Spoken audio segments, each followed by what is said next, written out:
Hello लोगोफोर स नोंथांमोननि सेराव दिनै फिन भिडिअ इन्टारेस्टिं फेक्ट्सनि सायाव भिडिअ लानानै फैलायबाय नोंथांमोना दिनैनि भिडिअआव जेब्ला सासे सुबुङा गावनि ट्रु फिलिंस माने गोसोनि साननायखौ लाखोमानानै नोंथांमोनखौ थगायो अब्ला बेखौ जों माबायदि हमनो हायो आरो जोंना मुंदांखा कार माने अडी बुकाटी बेफोर कारा जोंना मोनसेल' कम्पेनिनि सिङावनो गोग्लैयो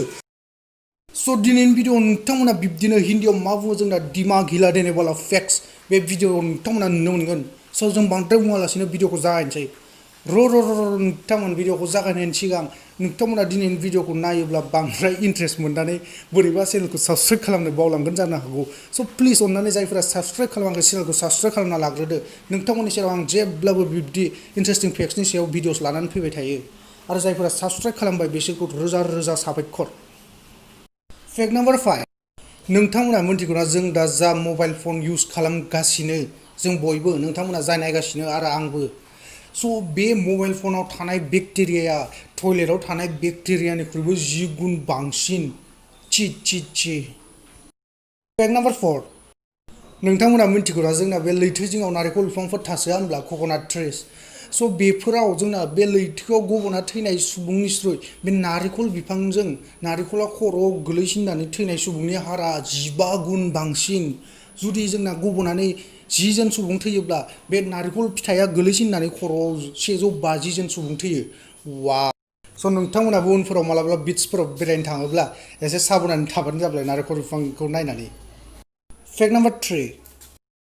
नोंथांमोना जेनेबा सेंग्रा सिख्ला रायलायगासिनो आरो बेहाय नोंथांमोना गावनि गोसोनि फिलिंस बा साननायखौ लाखोमानानै बे रायलायनायाव नंखाय खोथा बुङोब्ला नोंथांमोननि बे गन्थङा गुदुं जागोन जुदि थगायोब्ला बे आं बुङाखै दे बेखौ मोनसे रिसार्चारसो बुंदों स' नोंथांमोना मालाबा नायनो हागोन गुबुननिखौ नायलायनाङा जेब्ला नोंथांमोना खायसे समाव फैखायोना फिलिंसखौ जों लाखोमानो गोनां जायो नंखाय बुंनो गोनां जायो अब्ला बे टाइमाव गावनि गन्थंखौ नायनानै दांबानो जाबाय नोंथांमोना हमना मोनगोन बे गुदुं जागोन गन्थङा फेक्ट नाम्बार 2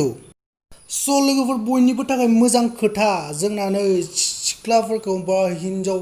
माहारिखौ जोंना बुजिनो हानाय बिजाबा थारैनो ओंखारमारबाय बे जोंना नै वर्ल्ड बेस्ट सेलारसोबाव every men know about women बे बिजाबा ओरैबायदि सेल जादों वर्ल्ड बेस्ट सेलार स' बेहाय नोंथांमोना बिजाबखौ फरायोब्ला मिथिनानै मोनगोन जोङो सिख्लाफोरखौ हमदांनो हासिगोन स' नोंथां आं रेकमेन्ड खालामो नोंथांमोनखौ बे बिजाबखौ फरायनानै बिसोरखौ बुजिनानै लाग्रो नोंथांमोना नङाब्ला जिउआवबो बुजिनो हानाय नङा आरो लोगोफोर बे बिजाबनि मिथिनो गोनां फेक्ट्स बा नंगुबै खोथाया जाहैबाय बे बिजाबखौ खेवोब्ला नोंथांमोना बिदि ब्लेंक पेजेस नुनानै मोनगोन अब्ला माने जोंना मा फोरमायनो थांदों जोङो सिख्लाफोरखौ थैना थांजासिम जों बुजिनो हानाय नङा फेक्ट नाम्बार 1 अडी बुकाटी लेम्बरगिनी पोर्चे बिदि गिदिर ब्रेन्ड आरो कारनि नेमफोरखौ नोंथांमोना खोनाखाबाय जानांगौ स' नाथाय नोंथांमोना मिन्थिगौना बे कम्पेनि एथ' गिदिर कार कम्पेनिफोरा जोंनिया मोनसे कम्पेनिनि सिङाव फैयो बे कम्पेनिया जाबाय जोंनिया भल्क्सवेगन स' लोगोफोर दिनैनि भिडिअखौ बेखिनियावनो दोनथ'बाय आरो नोंथांमोननि सेराव आं फैदो इन्टारेस्टिं फेक्ट्सनि सायाव भिडिअ लानानै फैलायगोन स' नोंथांमोना बिदि भिडिअस नायबाय थानो थाखाय चेनेलखौ साबस्क्राइब खालामनानै ला टिल देन टाटा बाय बाय लोगोफोर